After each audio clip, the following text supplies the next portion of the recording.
Hey friends, it's Rachel, welcome back to my channel. And you already know what time it is. It is time for another monthly reading wrap-up, where I share with you the books I read this month. In the month of February, I read 5 books. The beginning of the month was a bit of a reading slump for me. I was still trying to adjust to things with my new job and my new schedule, and trying to fit reading in there somewhere. And I think I figured it out. I feel much better about where I am now, so I hope that in the month of March, I will be able to return to my usual pace when it comes to reading. And of course, February being a short month, it didn't help. But let's jump right into it.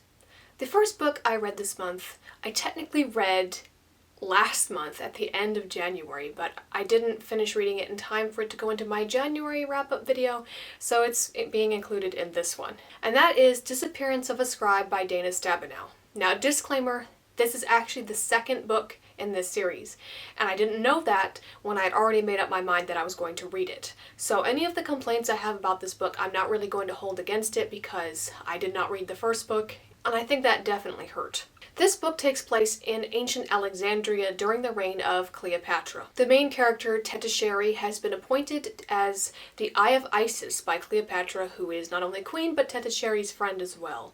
And the Eye of Isis is basically this chief inspector or investigator. Tettisheri is tasked with looking into things on behalf of the queen, and she investigates the death of this man whose skeletal remains are found in the river, and his feet have been encased in cement, which obviously would cause him to sink and then drown. And this is the second such body to be found in such a condition. I did not really enjoy this book. Again, it was the second book in a series, so I felt kind of lost. I could guess as to the character relationships, but I've never seen these characters interact with each other previously to develop any sort of chemistry or whatnot, and so I didn't really feel that the relationships were genuine, but that's probably, again, my fault instead of the book. I felt that in this case the time period worked against it. I really like ancient Egypt. Even though this takes place in Alexandria, it very much has that Egypt feel. But I am not an expert, and there were a lot of things that were mentioned in this book that I didn't understand or know what those things were. And I think that's just because this is ancient history, and things have changed drastically since then. I'm not really familiar with the minutiae of this time period, so there was just a lot of detail that confused me. As a murder mystery, it didn't feel very convincing to me. There's not a lot of doubt as to who did it, who the guilty party is. It's pretty obvious who did it, even if you don't know why, and I don't really care for that when it comes to murder mysteries, because then for me the sense of mystery is lost. So for a murder mystery, it didn't really work for me. I also didn't feel like Tettisheri did much investigating. She didn't feel like a convincing detective type character to me. Cleopatra, on the other hand, was a much more interesting character, but you don't get to see much of her in the grand scheme of things. It had a fast pace, and yet it didn't really feel that fast when I was reading it. It didn't make me want to keep reading, and I would have rather read something else. But again, second book,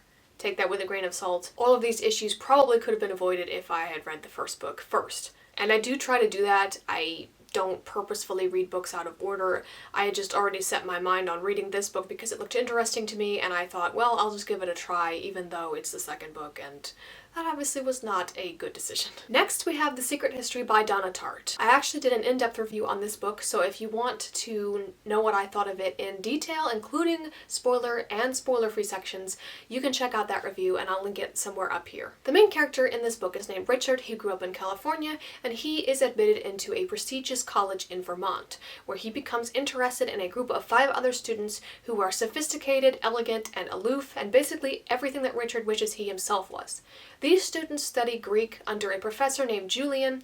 Julian only takes a certain small number of students into his class, and at first he does not accept Richard, but he does come to change his mind. So Richard is allowed into this class, and he gets to know these other students, and he discovers some dark secrets that they have, and he becomes involved with them and these dark things that have happened in ways that he never could have imagined. As I said in my review, this book is very slow-paced at the beginning. I actually got to around page 120 and I DNF'd the book temporarily. I actually spoiled myself as to what happened by reading a plot synopsis because I thought, well, even if I'm not going to read this book, I want to know what happens, so I spoiled myself, but then I couldn't stop thinking about it, and I picked it back up, and the pace did improve and it got better. The reason it's so slow at the beginning is because it suffers from telling rather than showing, and it kind of has to be this way because you are being told the story. Richard himself is telling you the story of these past events that have happened. But as you go into the story further, the pace does pick up, it gets better, it gets more interesting, and funnily funnily enough, even though I had already spoiled myself and I already knew what was going to happen,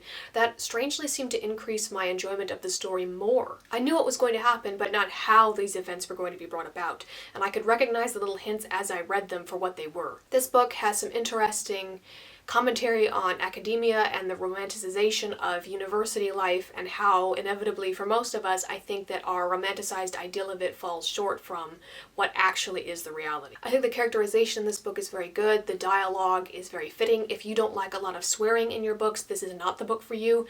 Personally, I don't care for that much either, but it was accurate in this book. It was realistic. People do talk that way. They do make these horrible decisions. One of the biggest complaints of this book that I see is that the characters are pretentious and unlikable, and I don't mind that. In this case, I didn't care if I liked the characters or not, because the book does not try to make you like them. The book doesn't convince you that you need to like these people despite of the horrible things that they've done. If a book has pretentious, unlikable characters and it tries to convince you that you should like them anyway, that is, I think, where you run into the problem. But this book never tries to convince you that you should like the characters. If anything, I felt sorry for them in a pitiful, pathetic sort of way, because you see the horrible decisions that they made, and at any point they could have turned things around, but they didn't, and they just kept following their bad choices down this path that ultimately led them to what happens, which I can't tell you because that's a spoiler. If you want to be spoiled, you can check out my in-depth review. This book is basically credited with creating the dark academia aesthetic and subgenre as we know it, and I can definitely see why. I can see why people love this book a great deal. I thoroughly enjoyed it, despite the subject matter, which is kind of a strange thing to say, but it is definitely a memorable book, and I do not think that I shall forget it anytime soon. Next up, we have A Dangerous Mourning by Anne Perry. This is the second mystery in the William Monk series, and in this book, the widowed daughter of a prominent man is found murdered in her bed, and there is jewelry missing, which suggests that it was a robbery gone wrong. However, Monk quickly realizes that there is in fact no robber, and that someone in the house must have killed this woman. Since this is not the first book in the series, I'm not going to go into a lot of detail as to what this book is about specifically, because spoilers, but I will say that I had a hard time for some reason focusing on this book. I just couldn't seem to pay attention, and it felt very slow paced. I'm not exactly convinced that that was the book's fault, because again, I was settling into my new job and trying to work out a schedule for myself, which I'm pretty sure I've got a handle on now, but it just felt very slow paced to me for some reason, and it didn't really feel that exciting up until the end. Aside from Monk, there is a character named Hester Latterly who is a nurse. She served in the Crimean War, and she's come back to London, and she hopes to bring about some sort of reform in London hospitals. And she is put in a position where she can observe the people inside this household where the murder occurred, where Monk cannot because he is a policeman.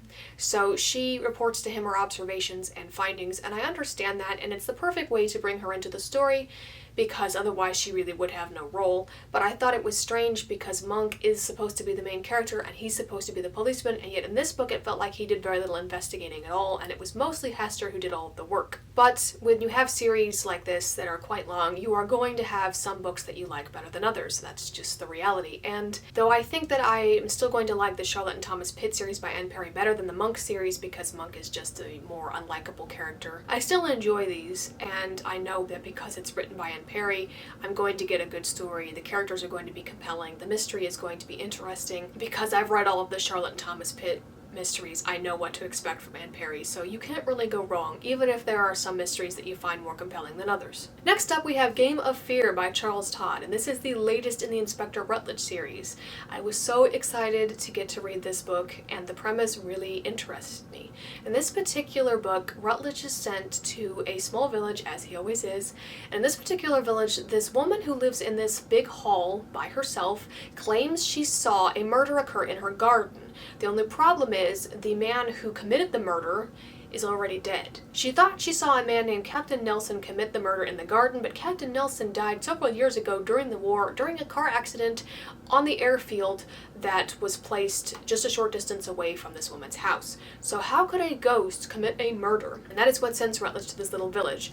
At first, people are kind of skeptical. Naturally, they think this is ridiculous. They think maybe this woman has lost her mind. After all, she lives alone in this big house. But of course, having read all of the other books, I know that this is in fact not a ghost, and that Charles Todd is going to provide a reasonable explanation for what really happened. And for the first third of this book, I really, really liked it. In fact, I thought it might become my most favorite Routledge mystery yet.